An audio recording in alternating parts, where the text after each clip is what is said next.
Welcome to the Student Success Workshop, Juggling School, Work, and Life, sponsored by the Office of Academic Advising for the Huizenga College of Business. We hope this presentation will provide some helpful tips for your academic success. If you have questions or would like to discuss this further, please call the Office of Academic Advising and schedule an appointment with a Student Success Coach. Importance of time management. If you find you do not have enough time in the day to accomplish every task on your to-do list, if you find yourself working to the last minute to meet deadlines, missing deadlines regularly, having feelings of being rushed, disorganized, and lagging on completion of tasks related to school, work, or life, then this workshop is for you.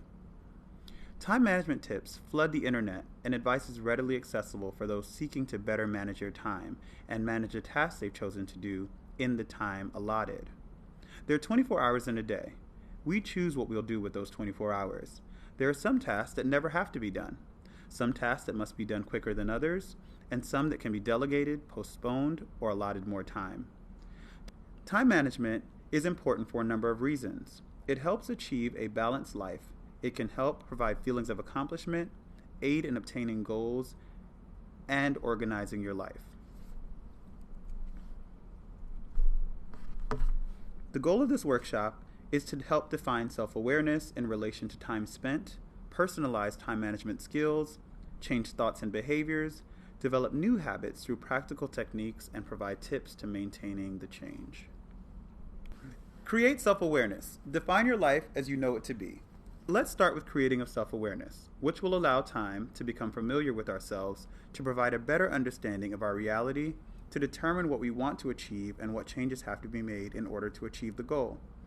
There's not one time management technique for all, so it's best to know what we need to do in order to determine the technique that will be most beneficial. Let's consider our views of ourselves. Think about how you introduce yourself. Consider the different roles and titles you have, the different responsibilities and demands on your time and schedule. Consider your typical schedule. Consider how you feel about your life right now. Are you in control? If not, consider where you want to be and what that would feel like.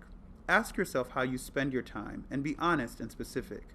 Try to account for all the tasks that are done in each hour of your day. For example, do you read a few pages in your textbook and then log on to Facebook for a few minutes only to find that an hour has passed? Are you surprised about how you spend your time? Do you find extra time in your day or time that could be spent doing something different? Self-awareness, barriers. There are a number of barriers that can prohibit us from accomplishing what we would like to do. Work demands can infringe upon study time. Coworkers stopping by to chat can delay our work. Family commitments can infringe upon our overtime work hours or school demands. The course load we are in can decrease the number of hours we need to sleep. Poor habits or weaknesses, indecision, or feeling that life is being controlled by others are just some of the barriers that can get in the path of us trying to meet a deadline or spending the time we need to with what we would like to do. Self-awareness. Provide time to reflect on your trends. To identify your trends, consider your habits. Do you typically set high or reasonable standards? Aim for perfection frequently? Do you typically meet or miss deadlines? Do you focus on the end result or the process? Consider how you view setbacks. Do you spend time worrying or thinking positively and trying to improve? Do you take ownership or make excuses when things don't go as planned? What other thoughts, behaviors, and habit-based trends can you acknowledge? Self-awareness, perception. Some personal questions to consider. Do you consider yourself healthy? What type of person are you? What type of person do you wish to be? What is the most important aspect in your life? What time of day do you function at your best?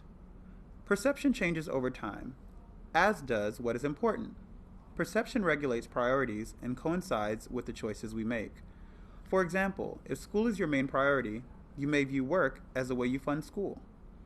Your schedule may follow your term schedule, and a majority of the time is spent studying. Changing your perception will help your priorities, which can change habits, and the impact would be an increase in productivity. Relationship with time. Use your time wisely. Time is an adequate opportunity for all. There are only 24 hours in a day. Know that you are in control of your day. Manage your day by deciding on your daily goals for work, school, and other areas of life. Create separate to-do lists for each area to compartmentalize each to focus and break each duty into manageable tasks. Set your goals by deciding what is important to you. Invite people to work within your schedule. Manage interruptions and show others the value of your time to allow them to change their habits, which will essentially place fewer demands on you. That said, becoming comfortable with saying the word no when asked for your time, especially when you don't have it. A typical mistake is overcommitment, which leaves us unable to accomplish what we've promised. Only commit to what you can realistically do based on your priorities and needs. Conquer procrastination. Work to stay on task. Move quickly, yet make sure your work gets done well. Take breaks when needed, but work to stay on target to continue to meet your goals. Be your own personal detective. Note when you're not being as productive as you've been and determine what changed and what needs to change to be efficient again. Think positively. Even if you don't feel positive about a task, force yourself to think positively about it. Eventually, you'll view things in a more positive way, which will increase productivity. Change your habits. Empower yourself to change and strive to do better each day. Time management techniques. Time can always be studied and labeled in a number of ways. In this workshop, we'll break apart our tasks to manage time as follows: important, not important, urgent, and not urgent. Considering just these 4 labels, contemplate the areas to avoid having multiple tasks regularly versus the areas you want to have your task in on a regular basis. A good rule of thumb is to avoid having tasks in the urgent, important area and spend more time in the urgent, not important, which will avoid tasks from becoming urgent and important. Do a bit of not important, urgent, and do even less of what is not important and not urgent, so as not to take time away from what is important. What makes a task important or not important is your perception, but consider consequences of not doing a task. For example, if you do not search for a place to live until your lease is 1 week from expiring, then you're frantically searching as opposed to searching months before your deadline to avoid the matter becoming urgent. Remaining in important, not urgent, there are a few crises. You are in control of your task and schedule. There is discipline, balance, and a perspective on what needs to be done. If your tasks are mostly important, urgent, there are a good deal of stressors in your life, and you could face burnout. Days most likely consist of putting out fires rather than being proactive and avoiding matters from becoming urgent. If time is spent doing tasks that are not important, urgent, this is a short-term focus. Feelings of being out of control are the norm. Broken relationships may be the result. Goals and plans are viewed as worthless since things are not getting done. If your day is spent doing not important, not urgent tasks, this can reflect irresponsibility. You risk losing your job, failing your classes, and most likely depending on others for assistance. Change thoughts and behaviors. Now that you've assessed how time is spent and the different ways to label your task, let's discuss how to change. There are a number of ways to begin to change, but in this workshop, we will use reality therapy. This theory determines what is wanted, focuses on developing of direction, self-evaluation, and creating a plan. In order to change, work needs to be done to get on track. Then determine what needs to be accomplished and what does not. For example, delete emails that you know you'll never refer back to, so you're not wasting time reading and rereading them. Embrace the idea of change and develop a positive mindset and a can-do attitude. Identify some particular setbacks that may occur as well as a plan to overcome them.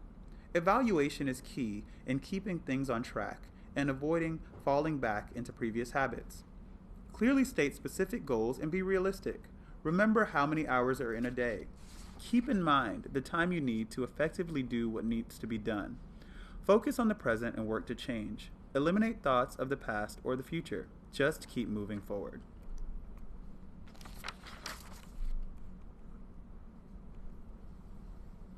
Develop new habits. Decide what motivates your productivity, what value it holds, and your personal needs. Try a few different time management techniques to see what is effective for your personality, needs, and schedule. There are a number of techniques available, and certainly not all are meant to be useful for all. If it takes time to be effective, test another technique. You may find uses for a few. If you've adopted a mindset that you want to change and have found the technique that works best for you, the change could be fast and should be easily applicable to your schedule. This will provide an immediate relief. Techniques may also vary based on the task, responsibility, or phase. Be sure to evaluate periodically or as life changes. how your time is spent to see if you're still achieving the level of productivity you want and need. Do not be afraid to readjust if necessary to maintain a previous positive outcome. Some practical techniques are to create to-do lists, purchase an agenda, use a calendar, create a shared calendar with family, but be sure to dedicate an allotment of time to each task. There are time management apps for purchase, websites, and other organizational tools available. Maintain the change. Once you have made the change, you will begin to notice a difference. Maintaining is hard work, just as much as undergoing the change. If done consistently and immediately after the change has started to be effective, the better your chances of being deliberate will transform to a solid habit. Journaling is also a great way to track progress and to evaluate your hard work. Once you've made the change, you'll begin to notice a difference. Maintaining is hard work, just as much as undergoing the change. If done consistently and immediately after the change has started to be effective, the better the chances being deliberate will transfer into a solid habit. Journaling is a great way to track progress and evaluate your hard work. Being honest with yourself will make planning easier to manage. With some deliberate self-discipline and continuous goal setting, you can maintain your change. Reflect on your accomplishments and reward successes. Set new goals as you reach current goals, and try to avoid getting into a rut or routine, even if the habits are good. Variety will keep you from taking for granted your change and will add interest. Take good care of yourself. Find a mentor to coach and encourage your actions. While self-motivation is a huge part, having another positively encourage you and listen to your struggles and successes is motivating as well. Thank you for taking the time to learn how to view your time to manage it more effectively. Should you wish to discuss the materials, please contact the Office of Academic Advising and schedule an appointment with a student success coach today. All the best to you.